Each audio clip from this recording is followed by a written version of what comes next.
آقا کرد.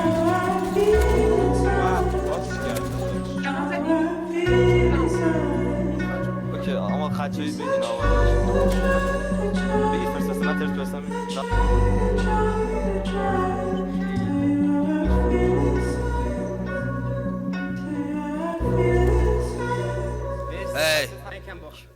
بدنم خسته است عجیب دیگه هرزم از بیخ تو چشاش دروغو میدیدم میزد جا حرف زدن جیب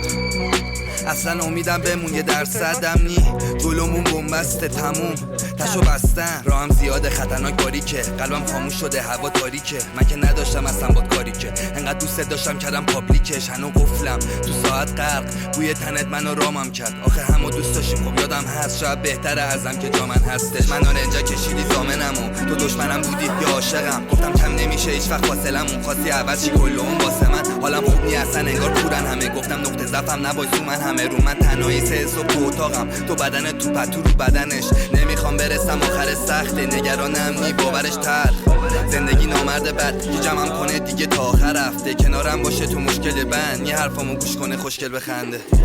ما رو ببینن حسودا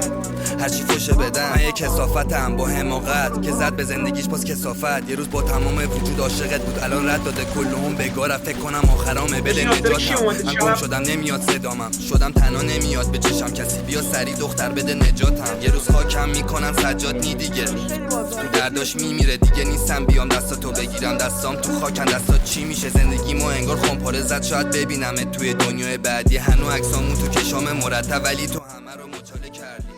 موندم تو دوراهی حتی کمکم نکرد هیچ خدایی با هم آرامش و دیدیم دوتایی الان میخوامت برم تو جدایی اومد گرفت همه جا رو تاریکی بذار همه برن دیگه با کینی همه چیمو زدم سوزوندم اینجا آخرشه واسم جایی نی دلم ضعف میکرد برا میمیکت چشام برق میزد هر بار میدیدت هنوز دوستش دارم خندت شیرینه حالت خراب ظاهرت ویترینه ما که آرزو میکردیم نگاه به ما خدا خوشحال بوده شرش نگاه به ما خوشبختی موج میزدن نگاه ما که میرقصیدیم لای ستاره